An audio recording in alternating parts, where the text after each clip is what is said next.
ಫೆಂಗಲ್ ಚಂಡಮಾರುತ ಆರ್ಭಟ ತಮಿಳುನಾಡಲ್ಲಂತೂ ಹೇಳೋದೇ ಬೇಡ. ಗಂಟೆಗೆ 80 ಕಿಲೋಮೀಟರ್ ಸ್ಪೀಡಲ್ಲಿ ಚಂಡಮಾರುತ ಅಪ್ಪಳಿಸ್ತಾ ಇದೆ. ತಮಿಳುನಾಡು, ಪುದುಚೇರಿ ಆ ಭಾಗದಲ್ಲಂತೂ ದೊಡ್ಡ ಮಟ್ಟದಲ್ಲಿ ಆರ್ಭಟ. ಫೆಂಗಲ್ ಸೈಕ್ಲೋನ್ ಆರ್ಭಟಕ್ಕೆ ಇದುವರೆಗೂ 11 ಜನ ಬಲಿಯಾಗಿದ್ದಾರೆ. ತಮಿಳುನಾಡಲ್ಲಿ ಸಾವಿನ ರಣಕೇಕೆಯನ್ನು ಹಾಕ್ತಾ ಇದೆ ಫೆಂಗಲ್ ಚಂಡಮಾರುತ. ತಮಿಳುನಾಡಿನಾದ್ಯಂತ ಫೆಂಗಲ್ ಚಂಡಮಾರುತ ಆರ್ಭಟ ಒಂದು ಕಡೆ ಗಂಟೆಗೆ 80 ಕಿಲೋಮೀಟರ್ ಸ್ಪೀಡಲ್ಲಿ ಅಪ್ಪಳಿಸ್ತಾ ಇದೆ. ಗಾಳಿ ಚಂಡಮಾರುತದ ಎಫೆಕ್ಟ್ ದೊಡ್ಡ ಮಟ್ಟದಲ್ಲಿ ಆಗ್ತಾ ಇದೆ. ನೋಡಿ ದೃಶ್ಯಾವಳಿಯಲ್ಲಿ ಗಮನಿಸ್ತಾ ಇದ್ದೀರಾ. ಅಲ್ಲಿ ಏರ್ಪೋರ್ಟು, ಬಸ್ ಸ್ಟ್ಯಾಂಡು ಎಲ್ಲವೂ ಕೂಡ ಬಂದಾಗಿದೆ. ಶಾಲಾ ಕಾಲೇಜುಗಳಿಗೆ ರಜೆ ಕೊಟ್ಟಿದ್ದಾರೆ.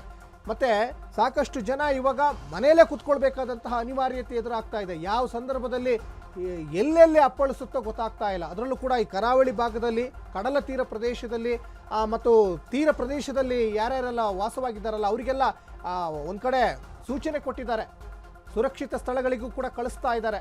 ತಮಿಳುನಾಡು, ಮತ್ತೊಂದು ಕಡೆ ಇಲ್ಲಿ ಆಂಧ್ರ ಪ್ರದೇಶ, ಪುದುಚೇರಿ ಈ ಭಾಗದಲ್ಲೆಲ್ಲ ದೊಡ್ಡ ಮಟ್ಟದಲ್ಲಿ ಎಫೆಕ್ಟ್ ಆಗ್ತಾ ಇದೆ.